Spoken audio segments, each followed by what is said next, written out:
हमारे चैनल पर आप सबको खुश आमदीद। अगर आपने अभी तक हमारे चैनल को सब्सक्राइब नहीं किया तो जल्दी से कर लीजिए और बेल आइकन बटन को भी प्रेस कर दीजिए ताकि तमाम नए आने वाली वीडियोस को टाइमली देख लें। एक औरत ही होती है जो किसी नस्ल को बिगाड़ती भी है और संवारती भी है। अगर औरत मजबूत और पुख्ता किरदार की मालिक हो तो आने वाली नस्ल भी उसी के नक्शे कदम पर चलती है, और अगर औरत के किरदार में खराबी हो तो बिगाड़ फिर आने वाली नस्लों की खराबी का सबब बनता है।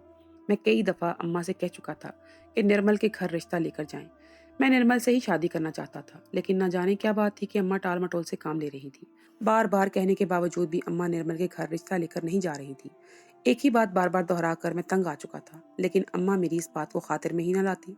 और फिर जब एक दिन मैंने नाराजगी से कहा कि अम्मा आप निर्मल के घर क्यों नहीं जाती, मैं निर्मल से शादी करना चाहता हूँ, आप रिश्ते की बात क्यों नहीं करने जाती, तो अम्मा कहने लगी कि मैं इस लड़की से एक दफ़ा मिल चुकी हूँ, बड़ी तफसीली मुलाकात हो चुकी है, तेरे दोस्त की शादी में वो आई थी और मैंने इसके रंग ढंग देख लिए थे। कहीं से भी वो मुझे इस काबिल नहीं लगी कि तुम्हारे लिए उसे इस घर में ब्याह कर लाऊं। पराए मर्दों से भी हंस हंस कर बातें कर रही थी। महरम ना महरम का कोई तमीज रवा नहीं रखी उसने। मैं ऐसी लड़की को बहू नहीं बनाना चाहती कि जिसकी वजह से हमारे घर का माहौल खराब हो जाए और उसका असर आइंदा नस्लों पर पड़े। अम्मा की बात सुनकर मुझे शदीद गुस्सा आ गया। मैं निर्मल के खिलाफ ये सब बातें बर्दाश्त नहीं कर सका और मैंने कहा कि अम्मा, मैं इससे बहुत मोहब्बत करता हूँ और आप इतने खरे लफ्जों में इसे बुरा कह रही हैं। मैं तो आपसे रिश्ता ले जाने का कह रहा हूँ और आपके ख्यालात ऐसे हैं निर्मल को लेकर। अम्मा कहने लगी, मैं तेरी माँ हूँ, तेरी भलाई की बात कर रही हूँ, तेरे लिए निर्मल जैसी लड़की ठीक नहीं है। लेकिन मैं अम्मा की बात ना माना और अपनी जिद पर अड़ गया। मेरा गुस्सा और नाराजगी देखकर अम्मा मजबूरन निर्मल के घर रिश्ता लेकर चली गई, लेकिन वहां से फौरन ही इनकार हो गया। निर्मल के घर वालों की तरफ से इनकार पर मैं तिलमिला कर रह गया। इस इनकार ने मुझे बुरी तरह हिला कर रख दिया था। मुझे लगा था कि निर्मल कभी इस रिश्ते के लिए इनकार नहीं करेगी, वो भी मुझसे शादी के लिए रजामंदी का इजहार कर देगी। वो और मैं काफी अरसे से एक दफ्तर में ही काम कर रहे थे। अगर मैं उससे मोहब्बत करता था तो वो भी मुझे पसंद करती थी। इनकार की कोई वजह नहीं बनती थी, लेकिन इनकार का जवाब लेकर जब अम्मा वापस आई तो मुझे लगा कि अम्मा ने ही कुछ किया होगा। अम्मा का ही शदीद एतराज था इस रिश्ते पर। मैंने फौरन से निर्मल को फोन लगाया तो वो बहुत ही गुस्से में थी। कहने लगी, तुमने रिश्ता भेजने से पहले मुझसे इजाजत क्यों नहीं ली, मेरी मर्जी क्यों नहीं जानी, मैं तुमसे ऐसे शख्स से शादी नहीं कर सकती। तुमने अपने घर वालों को देखा है, तुम्हारी माँ जिस हुलिया में रिश्ता लेकर आई थी, इस तरह तो हमारे घर की काम वाली आती है और तुमने इन्हें रिश्ते के लिए भेज दिया। सोच भी कैसे लिया तुमने कि मैं तुम जैसे शख्स से शादी करूंगी। सर से जिस तरह तुम्हारी अम्मा ने दुपट्टा ओढ़ रखा था, मुझे तो देखकर ही घबराहट हो रही थी। यकीनन वो बहू से भी यही सब कुछ करवाएंगी।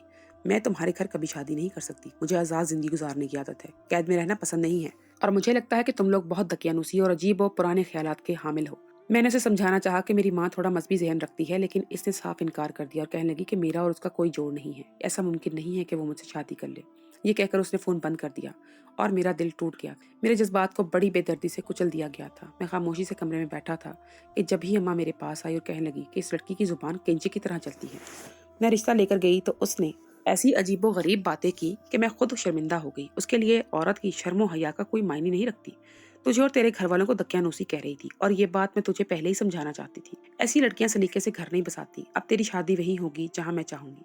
मेरे लिए कोई अच्छी सी लड़की मैं तेरे ढूंढूंगी, तो इस लड़की का ख्याल दिल से निकाल दे। मैंने अम्मा से कह दिया था कि ठीक है, लेकिन मुझे पढ़ी लिखी लड़की चाहिए जिसे शादी करनी है, जो निर्मल की टक्कर की हो, ताकि मैं उसके सामने सुरखरू हो सकूं, उसको सही मायनों में करार दे जवाब दे सकूं। मेरी बात सुनकर अम्मा ने कोई जवाब न दिया था। मुझे लगा था कि वो मेरी पसंद का ख्याल रखेंगी और मेरे लिए कोई ऐसी ही लड़की तलाश करके लाएंगी, लेकिन मुझे क्या मालूम था कि वो बिल्कुल ही उलट कर देंगी, अपनी ही मर्जी चलाएंगी। मेरी अम्मा ने मेरा रिश्ता अपनी मर्जी से तय कर दिया था और फिर मुझे बताया था कि वो लड़की पढ़ी लिखी नहीं है। इस बात पर मैं अम्मा से बहुत नाराज था। मुझे एक पढ़ी लिखी और काबिल लड़की चाहिए थी, जिसे उठने बैठने का ढंग आता, जो जमाने की ऊंच नीच से वाकिफ होती। लेकिन जब अम्मा ने मुझे बताया कि जिस लड़की से मेरा रिश्ता हुआ है वो कभी स्कूल तक नहीं गई, सिरे से ही अनपढ़ है, तो मेरा दिमाग खराब हो गया। मैंने गुस्से में अम्मा से कह दिया कि आपको 1000 दफा कहा था कि मेरा रिश्ता किसी पढ़ी लिखी लड़की से करिएगा, कम से कम मैं सर उठाकर तो चल सकूं। ये क्या कि एक दिन अनपढ़ लड़की, जाहिल, इनको मेरे लिए पसंद कर लिया आपने। अम्मा कहने लगी, बेटा ईमान पढ़ी लिखी नहीं है लेकिन हाफिज कुरान है, बच्चियों को कुरान पाक की तालीम देती है। इस तालीम के आगे दुनियावी तालीम की कोई हैसियत नहीं होती। जाहिल नहीं है, समझदार है। मैं अम्मा को क्या समझाता कि मैंने ऐसी कोई शर्त क्यों रखी थी। दरअसल मैं निर्मल को नीचा दिखाना चाहता था। मेरे रिश्ते को ठुकराने के बाद उसने मेरे दोस्त के साथ शादी कर ली थी, क्योंकि मेरा दोस्त और उसकी फैमिली बहुत मॉडर्न थे। उनके पास हिजाब का तो कोई कॉन्सेप्ट नहीं था। सब बहुत ही ज्यादा आजाद माहौल से ताल्लुक रखते थे, जबकि निर्मल की नज़र में मैं और मेरी फैमिली बहुत दकियानूसी थे, पुराने ज़माने के लोग थे। इसीलिए मैं चाहता था कि मैं किसी बहुत पढ़ी लिखी लड़की से शादी करूं और फिर उसे ले जाकर निर्मल के आगे खड़ा कर दूं और बताऊं कि मुझे से ज़्यादा अच्छी लड़की मिल गई है। लेकिन अम्मा ने ईमान से मेरा रिश्ता करके मेरे सारे ख्यालों पर पानी फेर दिया था। میں تو کسی ماڈرن اور پڑھی لکھی سے شادی کرنا چاہتا تھا۔ میرا جو بدلہ لینے کے لیے ایک پیر کھڑا تھا، مجھے لگ رہا تھا کہ میں مزید نرمل کے آگے شرمندہ ہونے والا ہوں۔ یہ جان کر مجھے بہت شدید غصہ آیا تھا کہ وہ لڑکی بالکل بھی پڑھی لکھی نہیں تھی۔ میں نے اماں سے کہا کہ ابھی بھی وقت ہے، آپ انکار کر دیں اور کہیں اور رشتہ تلاش کریں۔ میں یہاں شادی نہیں کرنا چاہتا۔ میری بات سن کر اماں نے غصے سے مجھے دیکھا اور کہنے لگی، لگتا ہے تمہارا دماغ خراب ہو گیا ہے۔ میں کسی کی بیٹی کی عزت کے ساتھ نہیں کھیل سکتی۔ سارے زمانے کو خبر ہو چکی ہے کہ تمہارا اور ایمان کا رشتہ ہو گیا ہے۔ اب ہم کس بنیاد پر رشتہ ختم کریں گے؟ کیا کہیں گے لوگوں سے؟ صرف اس لیے رشتہ ختم کر دیں کہ تمہیں پڑھی لکھی لڑکی چاہیے؟ تو یاد رکھنا کہ جو لڑکی میں نے تمہارے لیے تلاش کی ہے وہ کئی پڑھی لکھی لڑکیوں کے مقابلے میں بہت بہتر ہے۔ تمہارا سر فخر سے بلند ہو جائے گا کہ تمہیں ایسی صالح بیوی ملی ہے۔ میں نے ایمان سے شادی کرنی ہے تمہاری۔ اماں سے میں نے کہا کہ ٹھیک ہے، پھر آپ مجھے اس کی کوئی تصویر دکھائیں کہ کم از کم شکل و صورت تو میں اس قابل ہو کہ وہ دنیا میں میرے سامنے شرمندہ تو نہ ہو، کچھ تو دکھانے کے لائق ہو۔ میں اماں سے یہ کہہ نہ سکا کہ کم از کم نرمل سے زیادہ خوبصورت لڑکی ہو تو میرا مقدر بنے۔ یہ بات بھی اماں کو پسند نہ آئی۔ وہ کہنے لگی کہ ایمان تصویر نہیں کھنچواتی، اور رہی بات دنیا کے سامنے شرمندہ ہونے کی، تو تمہاری بیوی کوئی شو پیس یا نمونہ نہیں ہے جسے تم دنیا کے آگے پیش کرو، اس کی تعریف وصول کرو گے۔ وہ تمہاری عزت ہوگی، اس کی عزت چار دیواری میں محفوظ رہے گی، نہ کہ لوگوں کے سامنے پیش کرنے میں۔ بیوی کو بیوی بنا کر عزت سے چار دیواری میں رکھنا چاہیے۔ اماں یہ کہتی غصے سے اپنے کمرے میں چلی گئی تھی، اور میں سوچ رہا تھا کہ نرمل ٹھیک ہی کہتی تھی۔ میرے گھر والوں کی سوچ واقعی بہت پرانی تھی، اور اب پتہ نہیں اماں نے لڑکی کے نام پر میرے لیے کیا پسند کر لیا تھا۔ کون تھی، کیسی دکھتی تھی؟ گھر میں خوب زور و شور سے شادی کی تیاریاں ہو رہی تھی، لیکن میری دلچسپی بالکل بھی نہیں تھی۔ مجھے بالکل بھی اچھا نہیں لگ رہا تھا۔ اماں خود ہی شاپنگ کر کے آتی اور میرے سامنے سارا بکھیڑا پھیلا کر بیٹھ جاتی، جسے میں نظر انداز کر دیتا۔ اماں مجھے بار بار سمجھاتی کہ دیکھ بیٹا، آنے والی تیرے بھروسے اپنا گھر چھوڑ کر آ رہی ہے، اس کے ساتھ اچھے سے رہنا، وہ حافظ قرآن ہے، اسے کوئی دکھ نہ تکلیف نہ پہنچانا، بہت اچھی لڑکی ہے، تیرے تو نصیب اچھے ہیں کہ تجھے ایمان جیسی لڑکی کا ساتھ مل رہا ہے۔ میں نے تو ایسی لڑکی ڈھونڈی ہے جو تیری نسلیں سنوار دے گی۔ لیکن مجھے اماں کی باتوں میں کوئی دلچسپی نہیں تھی۔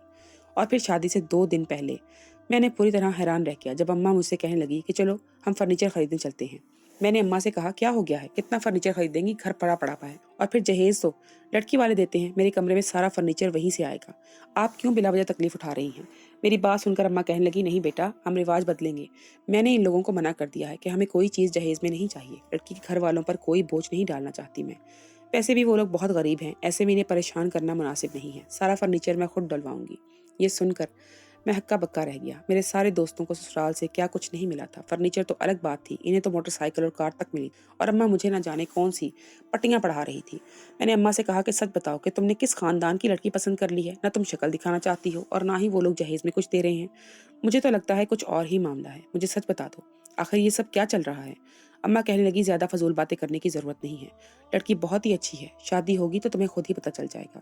لیکن اماں کی باتوں سے مجھے کوئی فرق نہ پڑا تھا، البتہ میں دل ہی دل میں سوچ میں پڑ رہا تھا کہ اگر مجھے لڑکی پسند نہ آئی تو میں 2-4 دن میں ہی اسے فارغ کر دوں گا، زبردستی اس رشتے کو نہیں نبھاؤں گا۔ اماں کے کہنے پر میں زبردستی شادی کے لیے تیار تو ہو گیا تھا، لیکن ایک بوجھ جیسے رشتے کو گھسیٹنے کا میں حامی نہیں بھر رہا تھا۔ میں اس بات کے سخت خلاف تھا کہ ایک دوسرے پر زبردستی مسلط ہو کر زندگی کی گاڑی کو رواں دواں رکھا جائے۔ سارا فرنیچر اماں نے خود ہی ڈلوایا تھا، اور وہ بھی بہت ہی عالی شان۔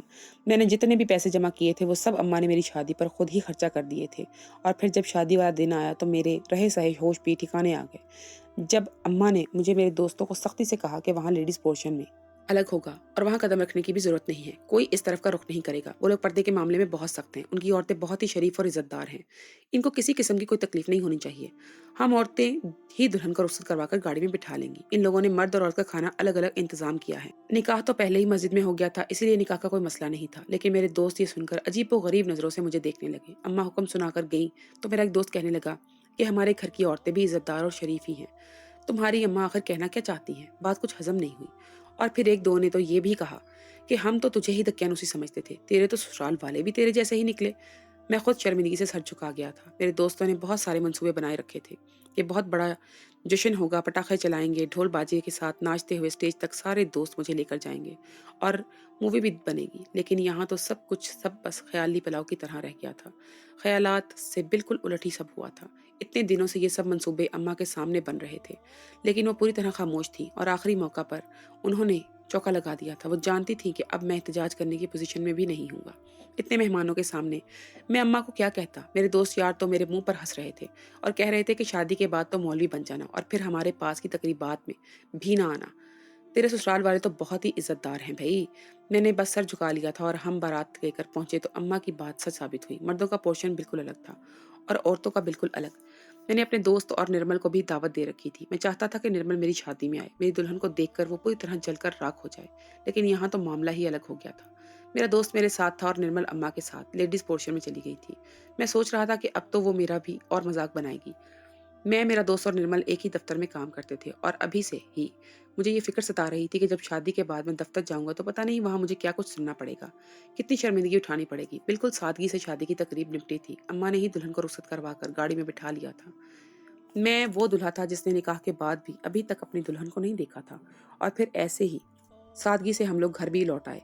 मेरे सारे दोस्तों के अरमान धरे के धरे रह गए थे। वो सब मुझे कोसते हुए वापस चले गए थे क्योंकि उन्हें तो अपनी भाभी का दीदार करने का मौका भी नहीं मिला था। वो तो मेरी बीवी को एक नज़र भी देख नहीं सके थे। मेरी हालत कुछ अजीब सी थी। अभी तक मैं निर्मल को भूल कर पूरी तरह आगे नहीं बढ़ सका था और अब एक ऐसी लड़की मेरी बीवी बनकर मेरे कमरे में पहुंच चुकी थी जिसे मैं जानता तक भी नहीं था। और इससे पहले कि मैं अपने कमरे की तरफ जाता, अम्मा के कमरे से आती आवाज़ों ने मुझे तो मतवज्जो कर लिया। अम्मा मेरी बड़ी बहन के सामने बैठी थी और कह रही थी कि ईमान बहुत अच्छी लड़की है। जो कुछ उसके साथ हुआ वो बहुत ही बुरा था, किसी भयानक ख्वाब जैसा। बहुत तलखी खुल गई थी इसकी पूरी जिंदगी में। अगर मैं इसे बहुत बहू न बनाती तो शायद वो सारी जिंदगी अपनी दहलीज पर बैठी रह जाती। बस इसीलिए मैंने अपनी दोस्त का मान रखा और उसकी बेटी को बहू बनाकर ले आई। तो क्या बुरा किया? आज नहीं तो कल तुम्हारा भाई भी इसको समझ जाएगा।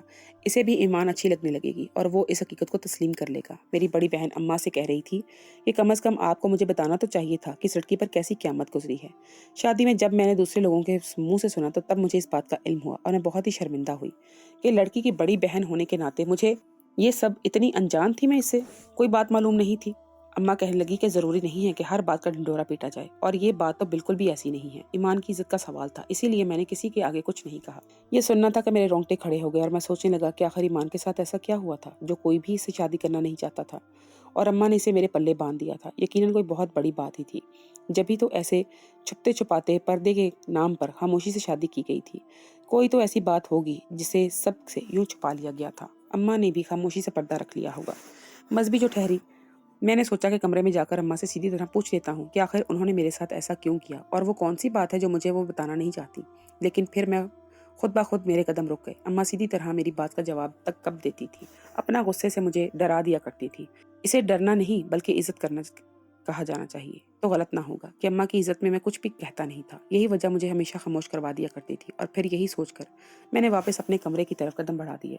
मैं अंदर दाखिल हुआ तो घूंघट डाले एक लड़की बैठी थी और जैसे ही मेरी नज़र उस पर पड़ी तो उसने घूंघट उठा दिया। कुछ लम्हे में पलके झपकना भूल गया। वो इस कदर हसीन थी कि उसका हुस्न देखकर मैं हैरान रह गया था। निर्मल तो उसके आगे खाक बराबर भी नहीं थी। अगर मैं कुछ देर पहले वाली अम्मा की बातें ना सुनी होती तो शायद मैं पहली ही नज़र में इसका दीवाना हो जाता। लेकिन अब मेरे जहन में बस एक ही बात थी कि ईमान के पीछे कोई ऐसा भयानक सच है जिसे मेरी माँ ने मुझसे छुपाया है, मुझसे हकीकत को बयान नहीं किया है।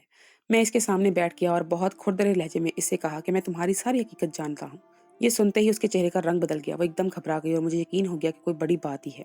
मैंने कहा अगर तुम मुझे सब कुछ नहीं बताओगी तो मैं तुम्हारे साथ बुरी तरह पेश आऊंगा। मुझे सिर्फ सच जानना है। मेरी बात सुनकर उसकी आंखों के सामने आंसू गिरने लगे। फिर वो कहने लगी कि आपकी अम्मा ने मुझे मना किया था कि आपको मैं कोई बात ना बताऊं, लेकिन अब जब आप सच जान ही गए हैं तो फिर मैं आपको बता देती हूँ। ये कहकर उसने एक ऐसा राज मुझे बताया जिसे सुनकर मेरा दिल दहल गया। मैं हक्का बक्का रह गया। सारा सच जानने के बाद भी मेरे दिल में ये बात आई कि पता नहीं इस बात में कितना सच है और कितना झूठ। ये भी मुमकिन था कि वो पूरी हकीकत मुझसे छुपा रही होती और ये भी हो सकता था कि वो सच कह रही हो। मेरे चेहरे के तासुरात से उसे दिल की हालत समझ आ गई। वो आहिस्ता आहिस्ता कहने लगी, मैं हाफिज़ कुरान लड़की हूँ और जिसके दिल में कुरान हो उसके दिल में झूठ नहीं होता। मैं आपको एक एक लफ्ज़ सच बता चुकी हूँ, कोई झूठ नहीं कहा मैंने। और उसके अलावा भी मेरी ज़िंदगी का जो भी सच है वो आज रात आपको खुद ब खुद ही बताऊंगी। मैं नहीं चाहती कि हमारा रिश्ता किसी भी झूठ की बुनियाद हो पर बने और झूठ की नज़र हो जाए। और फिर उसने मुझ पर हर छोटी से बड़ी बात सच बता दी। वो हाफ़िज़ कुरान थी, उसके दिल में कुरान बसता था। वो झूठ का सहारा नहीं ले सकी थी। उसके हर हर्फ में सच्चाई थी और उसकी सच्चाई ने मेरा दिल जीत लिया था। वो ना सिर्फ खूबसूरत थी बल्कि बहुत ही खुशखिलाक थी। उसकी आवाज़ में भी जैसे जादू था। मेरे दिल में जो भी गिले शिकवे थे वो सब धुल गए थे। मुझे ईमान बहुत अच्छी लगी थी। और फिर उसने शादी की रात तोहफा दिया। उसने तोहफा लिया और मुझसे शुक्राने के नफल पढ़ने की इजाज़त मांगी। नफल पढ़ने के बाद वो कितनी ही देर बैठकर कुरान पाक की तिलावत करती रही। जिस अंदाज में उसने मुझे सूरह यासीन सुनाई थी, मुझे लगा था कि ये सारी रात मेरी ज़िंदगी की सबसे खूबसूरत तरीन रात है। बन गई एक यादगार रात। मुझे कुरान पाक बंद किए बहुत अरसा गुजर चुका था। इतना वक्त ही नहीं मिलता था कि मैं नमाज की पाबंदी के साथ कुरान पाक की तिलावत भी करूं। आज अरसे बाद शादी की पहली रात मेरे दिल में कुरान पाक के लिए दोबारा वो मोहब्बत जागी थी जो कुछ अरसे से शायद सो गई थी। ईमान ने मुझे इस बात का एहसास दिलाया था कुरान पाक इसकी तिलावत किस कदर सुकून बख्शती है, इंसान के दिल को सुकून से भर देती है। मैं भी इसके साथ तिलावत करने लगा था। वो पढ़ी लिखी नहीं थी लेकिन हजार पढ़े लिखों से बेहतर थी। अम्मा की ये बात आने वाले कुछ ही दिनों में सच साबित हो गई थी। उसने हमारे घर को खुशियों का गहवारा बना दिया था। उसकी खुशमिजाजी से सभी के दिल जीत लिए थे। वो बहुत ही दीनदार और नमाजी थी और पर्दे की पाबंद करती थी। तभी किसी नामहरम के सामने जाने का उसने सोचा भी नहीं था और यही बातें धीरे धीरे मेरा दिल जीत रही थी, क्योंकि हर मर्द एक ऐसी ही बीवी चाहता है जो उसकी आने वाली नस्लों को संवार दे। वक्ती तौर पर मैं नरमल की मोहब्बत में भटक गया था और उसकी खूबसूरती और अदाओं की ज़िंदगी की खूबसूरती समझ बैठा था। लेकिन आहिस्ता आहिस्ता मुझे ईमान ने बताया था कि ज़िंदगी की असल खूबसूरती हया होती है, चाहे फिर वो मर्द की हो या औरत की। मैं ही असल कशिश है इसमें। छुट्टियों के कुछ दिन गुजार के जब मैं दफ्तर गया तो मैंने निर्मल को रोते हुए देखा। मुझसे रहा न गया तो मैं उसके पास पहुंच गया और पूछ लिया कि क्या हुआ है। वो एक ही दम फुट फुट कर रोने लगी और कहने लगी कि मैं एक मॉडर्न फैमिली से शादी करना चाहती थी क्योंकि मुझे आज़ाद ज़िंदगी गुजारनी थी। लेकिन अब मैं बहुत बुरी तरह पछता रही हूँ। इखलाक कुछ भी मॉडर्न है, बहुत ज़्यादा ही है मॉडर्न। मॉडर्न क्या कहूँ, बेहया और आवारा है, किसी बात का लिहाज नहीं करता। इसके कई लड़कियों के साथ चक्कर हैं और जब इस बात को लेकर मैं बहस पुरस करती हूँ तो वो कहता है कि इसमें कोई बुराई नहीं है। मैं एक ऐसे शख्स के साथ ज़िंदगी गुजारने पर मजबूर हूँ जो एक वक्त में ही न जाने कितनी लड़कियों के साथ ताल्लुक में रहते हुए भी नाजायज़ ताल्लुकात में घिरा हुआ है। ये कहकर वो और बुरी तरह रोने लगी और मुझे ईमान की बात याद आ गई कि ज़िंदगी में हया बहुत ज़्यादा ज़रूरी होती है। बाकी इखलाक और उसकी फैमिली का हया और शराफत से कोई ताल्लुक नहीं था। मॉडर्न होने के नाम पर उन्होंने दीन के हर हुक्म की खिलाफ वर्जी की थी और हद हद को पार कर रखा था। और यही देखकर तो निर्मल ने उससे शादी की थी। पर अब इसे किस बात का एतराज़ था? वो खुद भी तो ऐसी ही ज़िंदगी चाहती थी। न जाने क्यों लेकिन मुझे उससे हमदर्दी का एहसास नहीं हुआ था। लेकिन मेरे दिल में ईमान की मोहब्बत और बढ़ गई थी। ईमान के लिए मेरे दिल में जो मुकाम था वो मज़ीद बढ़ गया था। इस रोज़ मैं दफ्तर में वापस लौटा तो अपनी अम्मा के हाथ पकड़कर चूम लिए। अम्मा एकदम ही हैरान हुई और कहने लगी, क्या बात है, आज बहुत प्यार आ रहा है। मैंने कहा, अम्मा आपने बहुत बड़ा एहसान किया है मुझ पर कि मेरी शादी ईमान से करवाई है। वो हाफ़िज़ कुरान है, जो खूबियाँ उसमें हैं वो किसी आम लड़की में नहीं हो सकती। मेरी बात सुनकर अम्मा मुस्कुरा उठी। जबकि शादी की रात में ये बात जान गया था कि जब ईमान 10 साल की थी तो उसे कुछ लड़कों ने अगवा कर लिया था और अपनी हवस का निशाना बनाया था। इसीलिए उसे स्कूल छोड़ना पड़ा था। वो अपनी स्कूल की पढ़ाई भी मुकम्मल न कर सकी थी। आला तालीम पर तो फिर दूर की बात थी। और फिर वो सिर्फ और सिर्फ दीनी तालीम हासिल कर सकी थी। उसने कुरान हिफ्ज़ कर लिया था और बहुत ही अच्छे अंदाज में कुरान को पढ़ना सीखा और फिर वो दूसरी बच्चियों को हिफ्ज़ कुरान करवाने लगी थी। यही वो सच था जिसकी वजह से इस लड़की की शादी नहीं हो रही थी। लोग इसको अपनी घर की इज्जत नहीं बनाना चाहते थे और मेरी अम्मा ने बखुशी उससे अपनी बहू बना लिया था, क्योंकि जो कुछ भी हुआ था उसमें ईमान की गलती नहीं थी। ईमान इस सबके लिए कसूरवार नहीं थी। ये उसकी ज़िंदगी का एक भयानक ख्वाब था जिसकी वजह से वो हमेशा ठुकराई जाती रही थी। दरअसल वो लोग ही इस काबिल ना थे जो उसे अपनी इज्जत बनाने से इनकार करते रहे। और जब शादी की रात उसने खुद मुझे हर बात बताई तो न जाने क्यों मेरे दिल में उसके लिए कोई ना कोई बुराई ना आई, बल्कि मुझे उससे हमदर्दी का एहसास हुआ था और उसकी सच्चाई को दिल से भा गई थी। इसकी शादी से बाद ही तो मुझे पता चला था कि एक हाफ़िज़ कुरान शख्स में खूबियाँ ऐसी मौजूद होती हैं जो मैंने इसमें खूबियाँ पाई थी, जो शायद मैं कितनी भी पढ़ी लिखी लड़की से शादी करता तो उसमें ना होती। ईमान सबसे अलग थी। वो बहुत मुनफरिद लड़की थी। वाकई मेरा नसीब अच्छा था जो ईमान जैसी लड़की मुझे बीवी की सूरत में मिली थी। मैं आप लोगों को भी बताना चाहता हूँ कि एक हाफ़िज़ कुरान लड़की से निकाह करके मुझे कैसे फ़वाइद हासिल हुए और उसने कुरान पाक मुझे करीब कर दिया।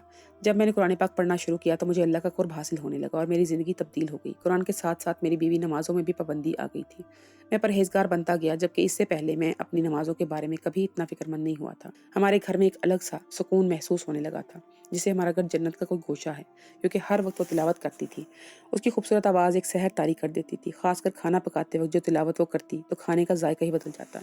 कभी-कभी तो मैं हैरान होता कि आम सा खाना भी इतना लज़ीज़ मालूम होता कि छूटता ही नहीं था। दिन ब दिन बढ़ती हुई महंगाई की वजह से मेरे सारे दोस्त रो रहे थे, लेकिन एक मैं था जिसे सब्र और शुक्र की आदत थी, क्योंकि मेरी बीवी ने मुझे सब्र शुक्र करना सिखाया था। हर हाल में अल्लाह के आगे सब्र शुक्र करना पाबंद बनाया था। इसने कभी ना शुक्री नहीं की थी और ना ही किसी ऐसी चीज़ की फरमाइश की जिसकी वजह से मैं पागलों की तरह मेहनत करता और फिर भी इसे हासिल ना कर पाता। उसे कोई दुनियावी रग़बत ना थी। वो सिर्फ़ कुरान पाक को ज़ुबानी तौर पर पढ़ती थी, बल्कि उसके दिल में भी उसकी मोहब्बत इस कदर ही थी कि दुनिया की मोहब्बत खुद ब खुद उसके दिल से निकल गई थी। उसका दिल तो रूहानियत से सरशार था और बिल्कुल ऐसा ही उसने मुझे भी बना दिया था। मैं तो जैसे नए सिरे से मुसलमान हो गया था और जब जब उसको देखता तो मेरा ईमान ताज़ा हो जाया करता था, रूह को सुकून मिलता था। उसकी आवाज़ में तिलावत सुनकर जब वो हामला हुई तो हमल के महीनों में भी उसके मुस्तकिल कुरान पाक की तिलावत जारी रखी और यही वजह थी कि बहुत आसानी से हमारे पास एक बहुत ही सेहतमंद और खूबसूरत बच्चे की पैदाइश हुई थी। ईमान से निकाह करने के बाद मेरे दिन बदल गए थे। मैंने तरक्की की वो सीढ़ियाँ तय की थी जिनके बारे में मैं सोच भी नहीं सकता था ये सारी रहमतें और बरकतें मुझे ईमान की बदौलत हासिल हो रही थी, क्योंकि इसने ही मुझे मजबूती से वो कुछ रस्सी पकड़ाई थी जिसका पकड़ना हर मुसलमान के लिए ज़रूरी है। अपनी माँ की ये बात मैंने अच्छी तरह समझ ली थी कि एक दुनियावी पढ़ी लिखी लड़की मुझे दुनियावी तरक्कियाँ तो दिलवा सकती थी, लोगों की नज़र में तो सुरखरू करवा सकती थी, लेकिन शायद मेरे ईमान को इस तरह मजबूत ना कर पाती, मुझे अल्लाह की नज़र में सुरखरू ना करवा पाती और मुझे आखिर भी तरक्की भी ना दिलवा सकती। मैंने अहद किया था कि मैं अपनी बेटी को भी हाफ़िज़ कुरान बनाऊंगा। आप भी अहद करें कि अपने बच्चों में किसी एक बच्चे को हाफ़िज़ कुरान ज़रूर बनाएंगे ताकि वो हमें जन्नत में ले जाने का ज़रिया बन सके। मॉडर्न होना ये नहीं है कि नामहरम से ताल्लुकात रखे जाएं, आज़ादी के नाम पर फहाशी को फ़रोग़ दिया जाए, बल्कि ये सब ज़माना जाहिलियत की बातें हैं। पर्दा करना, अपनी हदूद में रहना, नामहरम से इज्तनाब करना, ये सब साले ज़िंदगी की बुनियादें हैं।